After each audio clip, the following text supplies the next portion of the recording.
Hello बच्चों।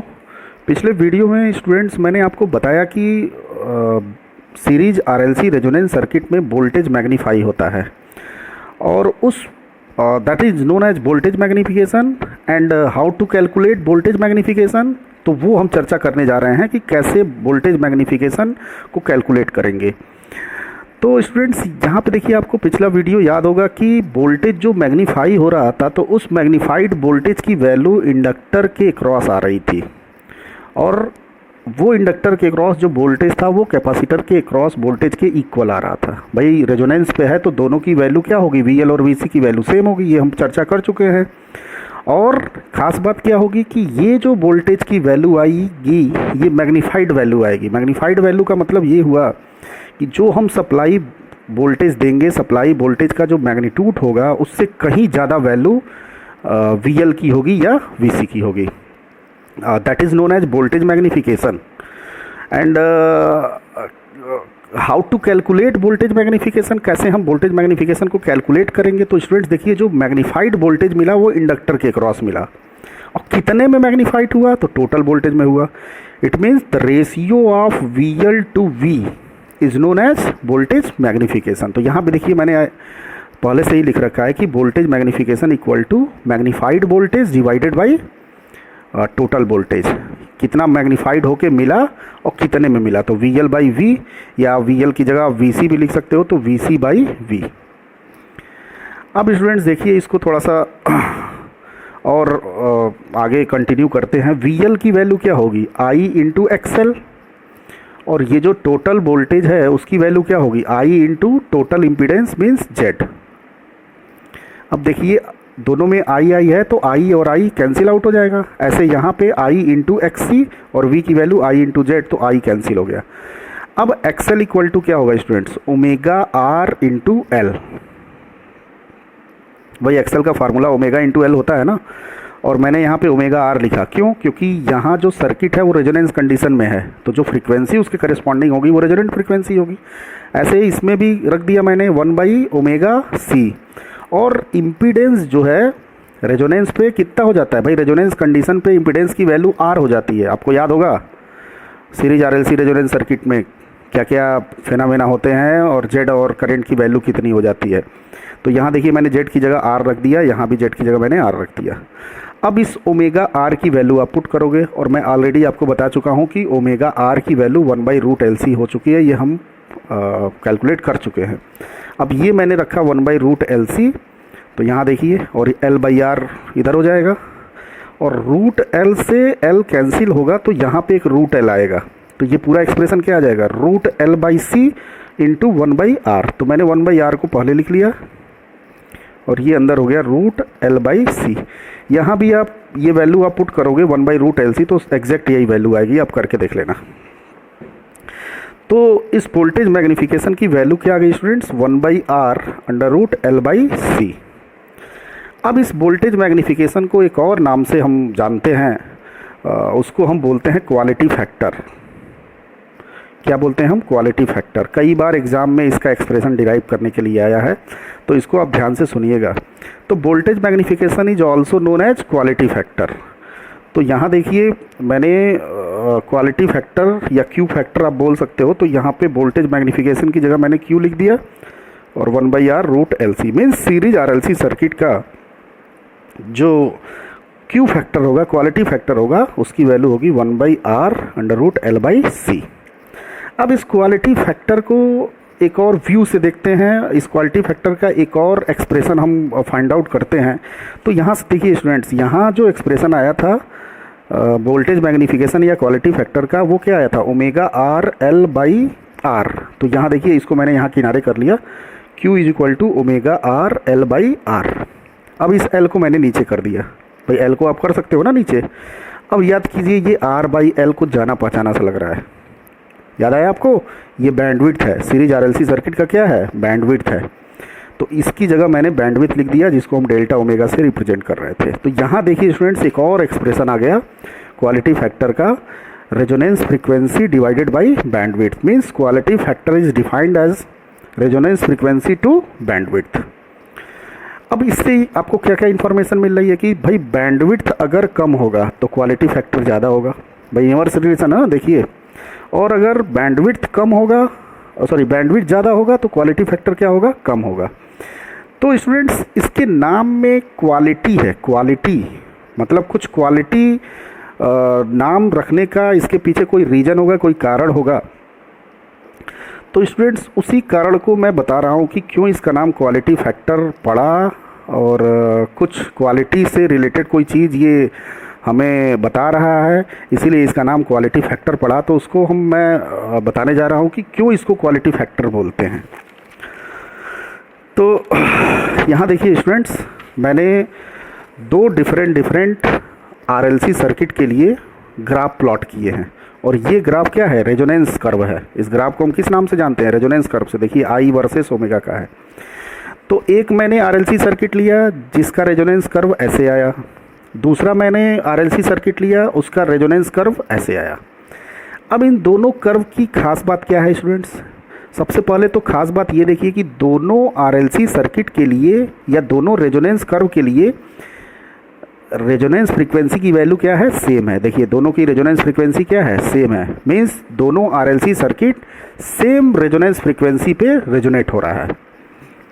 और अगर रेजोनेट हो रहा है तो रेजोनेंस फ्रीक्वेंसी पे आपको पता ही है रेजोनेंस कंडीशन में करंट क्या होता है, मैक्सिमम। तो ये भी मैक्सिमम करंट और ये भी मैक्सिमम। हाँ, इनके करंट के मैक्सिमम वैल्यू क्या है, डिफरेंट है। और क्या चीज़ आपको ग्राफ में दिख रहा है, ये देखिए ये ग्राफ ज़्यादा फ्लैट है, आप देख रहे हैं ना, स्प्रेड है ज़्यादा, ये स्प्रेड फैला हुआ है, और इस ग्राफ में शार्पनेस ज़्यादा है। तो जो ग्राफ जितना ज़्यादा फैला रहेगा उसकी बैंडविड्थ उतनी क्या होगी, ज़्यादा होगी। तो देखिए सपोज इस आरएलसी सर्किट के लिए या इस रेजोनेंस कर्व के लिए जो दो मैंने हाफ पावर फ्रीक्वेंसी बताया था वो मान लीजिए ये दोनों है, तो इन दोनों के बीच का जो गैप होगा वो क्या होगा, बैंडविड्थ। तो इस ग्राफ का नाम दे देते हैं, इस ग्राफ का नाम 1 है और इस ग्राफ का नाम 2 है। तो यहाँ देखिए इसकी बैंडविड्थ 1, और ऊपर वाला ग्राफ ज़्यादा शार्प है, इसमें शार्पनेस ज़्यादा है, ये ज़्यादा फैला हुआ नहीं है। तो इसके बैंडविड्थ का नाम हम देते हैं बैंडविड्थ 2, और आपको साफ साफ दिख रहा है कि बैंडविड्थ 2 लेस देन बैंडविड्थ 1। तो स्टूडेंट ज़रा सोचिए, तो अगर मैं इस आरएलसी सर्किट की बात करूं और इसकी बात करूं तो दोनों में क्वालिटी फैक्टर किसका ज़्यादा होगा और किसका कम होगा, मीन्स दोनों के क्वालिटी फैक्टर में क्या रिलेशन होगा। तो अभी थोड़ी देर मैंने पहले बताया कि बैंडविड्थ और क्वालिटी फैक्टर का रिलेशन इनवर्स होता है। तो अगर बैंडविड्थ ज़्यादा है तो क्वालिटी फैक्टर क्या होगा, कम, और अगर बैंडविड्थ कम है तो क्वालिटी फैक्टर क्या होगा, ज़्यादा। मीन्स जो दूसरा वाला ग्राफ है, ये वाला जो दूसरा वाला सर्किट है उसका क्वालिटी फैक्टर क्या है, ज़्यादा, और पहले वाले ग्राफ का क्वालिटी फैक्टर क्या है, कम। तो बैंडविड्थ ज़्यादा होने से स्टूडेंट्स क्या लाभ मिलता है, तो आपको मैंने बताया था कि बैंडविड्थ का मतलब ये होता है कि कोई भी डिवाइस उस फ्रीक्वेंसी रेंज में प्रॉपरली वर्क करे, बिना किसी दिक्कत के वो वर्क करे, तो उस फ्रीक्वेंसी के रेंज को हम क्या बोलते हैं, बैंडविड्थ बोलते हैं। या कोई भी डिवाइस अगर वर्क कर रहा है तो उसका एक फ्रीक्वेंसी का रेंज होगा, उस रेंज को हम बैंडविड्थ बोलेंगे। अब आप सोचिए आपको बैंडविड्थ ज़्यादा चाहिए या कम चाहिए, तो भाई जितना ज़्यादा बैंडविड्थ होगा उतने ज़्यादा फ्रीक्वेंसी को आप रिसीव कर पाओगे, उतने ज़्यादा फ्रीक्वेंसी के सिग्नल को आप सेंस कर पाओगे। और अगर बैंडविड्थ कम होगी तो कम फ्रीक्वेंसी के सिग्नल को आप सेंस कर पाओगे। आपको याद है ना, मैं बताया था कि बैंडविड्थ के अंदर में जितनी फ्रीक्वेंसी के सिग्नल होते हैं उन्हीं को हम सेंस कर पाते हैं। बैंडविड्थ रेंज के बाहर जो जितने भी फ्रीक्वेंसी के सिग्नल होते हैं उनको हम रिसीव नहीं कर पाते हैं, सेंस नहीं कर पाते हैं, आपको याद होगा। तो स्टूडेंट्स अगर नंबर ऑफ चैनल्स ज़्यादा बनाने हैं तो किस में बनेंगे, बैंडविड्थ 1 में कि 2 में। तो आपको जाहिर सी बात है कि 1 वाले में ज़्यादा चैनल बनेंगे, 1 वाले में आप ज़्यादा से ज़्यादा सिग्नल को सेंस कर पाओगे, ज़्यादा से ज़्यादा फ्रीक्वेंसी के सिग्नल को सेंस कर पाओगे। लेकिन 2 वाले में आप लिमिटेड या कम से कम फ्रीक्वेंसी के सिग्नल को आप सेलेक्ट कर पाओगे, क्योंकि इसकी बैंडविड्थ स्टूडेंट्स क्या है, कम है। तो ये तो था कि बैंडविड्थ ज़्यादा होने से क्या लाभ हुआ आपको, बैंडविड्थ कम होने से आपको नुकसान क्या हुआ। लेकिन स्टूडेंट्स बैंडविड्थ ज़्यादा होने का चलिए ठीक है लाभ तो है, लेकिन एक नुकसान भी है, वो मैं आपको बता रहा हूँ। उसी नुकसान से आपको क्वालिटी समझ में आएगा। यहाँ देखिए मैंने दो सिग्नल लिए, दो चैनल, आप समझ लीजिए दो चैनल मैंने लिया। यहाँ लेते हैं, एक यहाँ लेते हैं और दूसरा यहाँ लेते हैं। ध्यान दीजिएगा आप इसको, जो मैं समझाने जा रहा हूँ अगर वो समझ गए तो क्वालिटी फैक्टर आपको समझ में आ जाएगा। मैंने दो फ्रीक्वेंसी लिया और ये फ्रीक्वेंसी मैंने दोनों के बैंडविड्थ के रेंज में लिया। तो स्टूडेंट्स ज़रा देखते हैं इस फ्रीक्वेंसी के करस्पॉन्डिंग जो करंट है वो इतना है, ये देखिएगा ज़रा ध्यान से, और इसके करस्पॉन्डिंग जो करंट है वो इतना, ये है करंट ग्राफ 1 का। ग्राफ 2 की बात की जाए, ये देखिए एक है यहाँ पे, ये लेबल है, दिख रहा है ना आपको, और दूसरे का लेबल, करंट का लेबल दूसरे वाले फ्रीक्वेंसी के लिए करंट का लेबल ये है। अब देखिए स्टूडेंट्स, किस ग्राफ के लिए ये जो मैंने दो फ्रीक्वेंसी लिया है, आप समझ लीजिए कि ये दो चैनल हैं। आपके रेडियो में जो चैनल आते हैं, जो डिफरेंट प्रोग्राम आते हैं, वो मैंने यहाँ पे लिया। ये दो मैंने फ्रीक्वेंसी, दो सिग्नल की फ्रीक्वेंसी मैंने ली और ग्राफ 1 और ग्राफ 2 की स्टडी की। तो ग्राफ 1 में हमने देखा कि यार ये जो दो चैनल के बीच जो करंट की वैल्यू है, जो करंट का जो गैप है वो बहुत कम है पहले वाले में, और दूसरे वाले में करंट का गैप क्या है, ज़्यादा है। अब इससे फ़ायदा क्या होगा सुनिए ज़रा ध्यान से। जब ग्राफ 1 की बात करें तो दोनों के करंट में बहुत कम गैप है। तो जब करंट में बहुत कम गैप है तो दोनों का पावर भी क्या है, दोनों के पावर में बहुत कम डिफरेंस है। मीन्स इसका पावर, चैनल 1 का पावर और चैनल 2 का पावर लगभग क्या है, सेम है। भाई अगर गैप कम है तो दोनों का लगभग क्या है, अप्रॉक्सीमेटली सेम है। तो अगर आपको इन दोनों चैनल में से किसी एक चैनल को सेलेक्ट करना हो तो आपके लिए बड़ी मुसीबत हो जाएगी, क्योंकि इसके पावर को आप डिफ्रेंशिएट नहीं कर पाओगे। या आप यूँ समझ लीजिए कि एक चैनल का पावर दूसरे चैनल के पावर को इंटरफियर करेगा। क्यों? क्योंकि दोनों का पावर लगभग क्या है, सेम है। सपोज सोचिए ना, एक का पावर 100 वाट है, दूसरे का 100.1 वाट है। तो अब हमारा जो रिसीवर है वो कंफ्यूज हो जाएगा कि यार 100 वाट और 100.1 वाट दोनों तो सेम है, अब हम सेलेक्ट किसको करें। तो यहाँ पे क्या हो रहा है, जो सेलेक्टिविटी, चैनल को सेलेक्ट करने में जो आप देख रहे हैं ना, यहाँ पे चैनल को सेलेक्ट करने में प्रॉब्लम आ रही है। दो चैनल को हम डिफ्रेंशिएट नहीं कर पा रहे हैं। दो चैनल में अगर किसी एक चैनल को हमें सेलेक्ट करना है तो समस्या हो गई हमारे साथ। क्यों? क्योंकि दोनों के पावर में बहुत कम गैप है, हम आइडेंटिफाई नहीं कर पा रहे हैं, हम दोनों में डिफ्रेंशिएट नहीं क्रिएट कर पा रहे हैं। जबकि दूसरे वाले ग्राफ में क्या हो रहा है, ये देखिए, तो दोनों के करंट के लेवल में प्रॉपर गैप है। आप देख रहे हैं ना कितना ज़्यादा गैप है एज कम्पेयर टू फर्स्ट वाला ग्राफ। तो अगर करंट के लेवल में गैप है, इसका मतलब इन दोनों के पावर के लेवल में भी गैप है। इसका मतलब ये हुआ कि इसका पावर इसके पावर को इंटरफियर नहीं करेगा और इसका पावर इसके पावर को इंटरफियर नहीं करेगा। आप समझ लीजिए कि ग्राफ 2 में इस तरह का है कि अगर एक 100 वाट है तो दूसरा 150 वाट है। तो आप देख रहे हैं गैप कितने का है, 50 वाट का है। हम आराम से दोनों में डिफ्रेंशिएट कर पाएंगे। भाई 100 वाट और 150 वाट दोनों वैल्यू क्या है, दोनों के वैल्यू में बहुत ज़्यादा गैप है। हम आराम से 100 वाट और 150 वाट को आराम से सेलेक्ट कर लेंगे। जो हमारा रिसीवर है वो आराम से सेलेक्ट कर लेगा, लेकिन इसका जो रिसीवर है, इसके करस्पॉन्डिंग जो रिसीवर है वो कंफ्यूज हो जाएगा कि हम किसको सेलेक्ट करें, कि जब अब दोनों का लगभग पावर क्या है, सेम है। तो इंटरफेरेंस स्टूडेंट, एक चैनल का दूसरे चैनल में इंटरफेरेंस किस में ज़्यादा है, ग्राफ 1 में, और ग्राफ 2 में एक चैनल दूसरे चैनल को इंटरफियर नहीं कर रहा है। अब बताइए मुझे क्वालिटी किसकी बढ़िया होगी। आप रेडियो सुन अगर रहे हैं, रेडियो में कोई प्रोग्राम सुन रहे हैं, और जब आप किसी प्रोग्राम को आप सेलेक्ट कर रहे हैं, ट्यून कर रहे हैं, तो उसी में किसी और प्रोग्राम का इंटरफेरेंस हो रहा है, तब आपको अच्छा लगेगा। या फिर आप आसानी से चैनल को सेलेक्ट करना है, अगल बगल वाले चैनल का कोई इंटरफेरेंस नहीं हो रहा है, तो आपके लिए बढ़िया होगा। तो जाहिर सी बात है कि जिसमें सेलेक्टिविटी आसान होगी, जिसमें इंटरफेरेंस का चांस कम होगा, वो ज़्यादा बेस्ट होगा। यानी कि ग्राफ 2 का जो क्वालिटी है, मीन्स RLC सर्किट दूसरे वाले ग्राफ के लिए जो RLC सर्किट है वो ज़्यादा बढ़िया सर्किट है, ज़्यादा बढ़िया रिसीवर है एज कंपेयर टू पहला वाला। तो अब आपको समझ में आया कि किसके लिए क्वालिटी किसकी ज़्यादा अच्छी है, तो 2 की और 1 की। तो अब इसको मेजर कैसे करेंगे भाई? क्वालिटी का मतलब क्या हुआ? चैनल को जो सेलेक्ट करने का प्रोसीजर होता है, चैनल को सेलेक्ट करने का जो काम होता है उसको हम क्वालिटी बोलते हैं।